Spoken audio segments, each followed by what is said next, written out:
ఓం శ్రీ మహాగణాధిపతయే నమః. ఓం శ్రీ మహాసరస్వత్యే నమః. శ్రీ లలితా అష్టోత్తర శతనామావళి. ఓం నిరజితాచల శృంగాగ్రమధ్యస్థాయే నమః. ఓం హిమాచల మహావంశ పావనాయే నమః.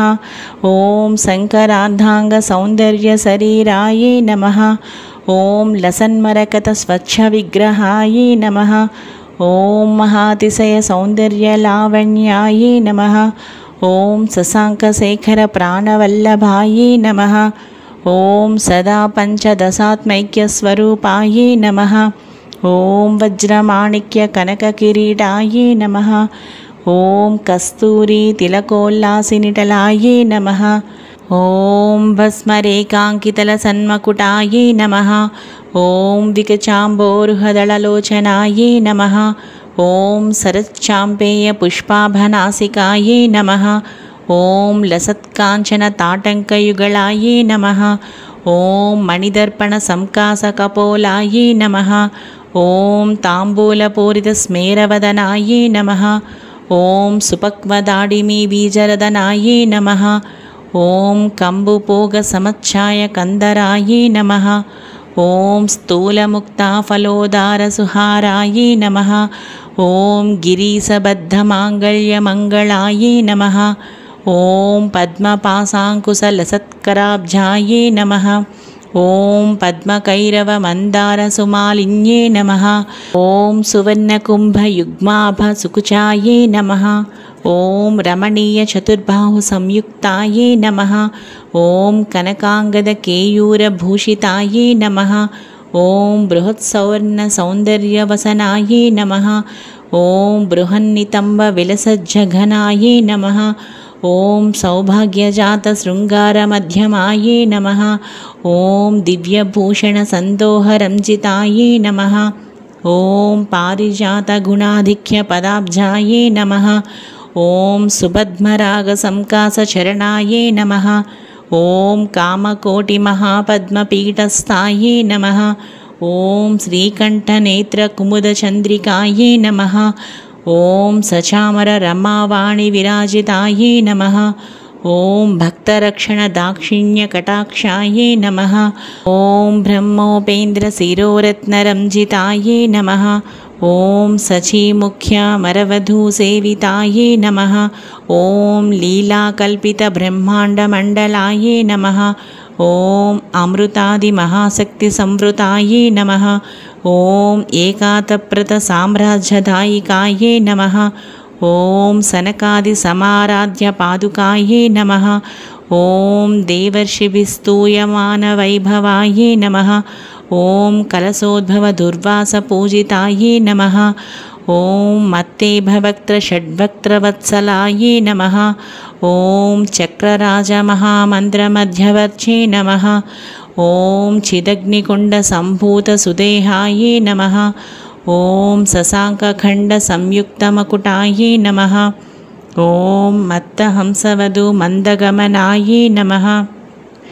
ఓం వందారుజన సందోహవందితాయే నమః. ఓం అంతర్ముఖ జనానందఫలదాయే నమః. ఓం పతివ్రతాంగనాభీష్టఫలదాయే నమః. ఓం అవ్యాజకరుణాపూరపూరితాయే నమః. ఓం నితాంత సచ్చిదానంద సంయుక్తాయే నమః. ఓం సహస్రసూర్య సంయుక్త ప్రకాశాయే నమః. ఓం రత్నచింతామణి గృహమధ్యస్థాయే నమః. ఓం హానివృద్ధి గుణాధిక్యరహితాయే నమః. ఓం మహాపద్మాటవీ మధ్య నివాసాయే నమః. ఓం జాగ్రత్స్వప్న సుషిప్తీనాం సాక్షీభూత్యే నమః. ఓం మహాపాపౌఘ పాపానాం వినాశిన్యే నమః. ఓం దుష్టభీతి మహాభీతి భంజనాయే నమః. ఓం సమస్తదేవతనుజ ప్రేరకాయే నమః. ఓం సమస్త హృదయాంభోజనిలయాయే నమః. ఓం అనాహత మహాపద్మ మందిరాయే నమః. ఓం సహస్రార సరోజాతవాసితాయే నమః. ఓం పునరావృత్తిరహిత పురస్థాయే నమః. ॐ वाणी गायत्री सावित्री सन्नुतायै नमः। ॐ रमा भूमिसुताराध्यपदाब्जायै नमः। ॐ लोपामुद्राचित श्रीमच्छरणायै नमः। ॐ सहस्ररतिसौन्दर्यशरीरायै नमः। ॐ भावनामात्रसन्तुष्टहृदयायै नमः। ॐ सत्यसम्पूर्णविज्ञानसिद्धिदायै नमः। ॐ श्रीलोचनकृतोल्लासफलदायै नमः। ॐ श्रीसुधाब्धिमणिद्वीपमध्यगायै नमः। ॐ दक्षाध्वरविनिर्भेदसाधनायै नमः। ॐ श्रीनाथसोदरीभूतशोभितायै नमः। ॐ चन्द्रशेखरभक्तातिभञ्जनायै नमः। ॐ सर्वोपाविनिर्मुक्तचैतन्यायै नमः। ॐ नामपारायणाभीष्टफलदायै नमः। ॐ सृष्टिस्थितितिरोधानसङ्कल्पायै नमः। ॐ श्रीषोडशाक्षरीमन्त्रमध्यगायै नमः। ॐ अनाद्यन्तस्वयंभूतदिव्यमूर्त्यै नमः। ॐ भक्तहंसपर्यामुख्यवियोगायै नमः। ॐ मातृमण्डलसंयुक्तललितायै नमः। ॐ बण्डदैत्यमहासत्त्वनाशनायै नमः। ॐ क्रूरभण्डशिरच्छेदनिपुणायै नमः। ॐ धात्राच्युतसुराधीशसुखदायै नमः। ॐ चण्डमुण्डनिशुम्भादिखण्डनायै नमः। ॐ रक्ताक्षरक्तजिह्वादिशिक्षणायै नमः। ॐ महिषासुरदौर्वीर्यनिग्रहायै नमः। ॐ अभ्रकेशमहोत्साहकारणायै नमः। ॐ महेशयुक्तनटनातत्परायै नमः। ॐ निजभर्तृमुखाम्बोजचिन्तनायै नमः। ॐ वृषभध्वजविज्ञानभावनायै नमः। ॐ जन्ममृत्युजरारोगभञ्जनायै नमः। ॐ विधेयमुक्तविज्ञानसिद्धिदायै नमः। ॐ कामक्रोधादिषड्वर्गनाशनायै नमः। ॐ राजराजाचितपदसरोजायै नमः। ॐ सर्ववेदान्तसंसिद्धसुतत्वायै नमः। ॐ श्रीवीरभक्तविज्ञाननिधानायै नमः। ॐ अशेषदुष्टधनुजसूदनायै नमः।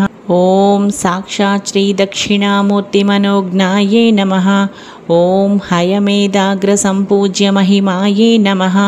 ॐ दक्षप्रजापतिसुतावेशाढ्यायै नमः। ॐ सुमभाणेक्षुकोदण्डमण्डितायै नमः। ॐ नित्ययौवनमाङ्गल्यमङ्गलायै नमः। ॐ महादेवसमायुक्तलीलायै नमः। ॐ महादेवरतौत्सुख्यमहादेव्यै नमः। శ్రీ లలితా అష్టోత్తర శతనామావళి సంపూర్ణం. ఓం శ్రీమాత్రే నమః. ఓం నమః శివాయ.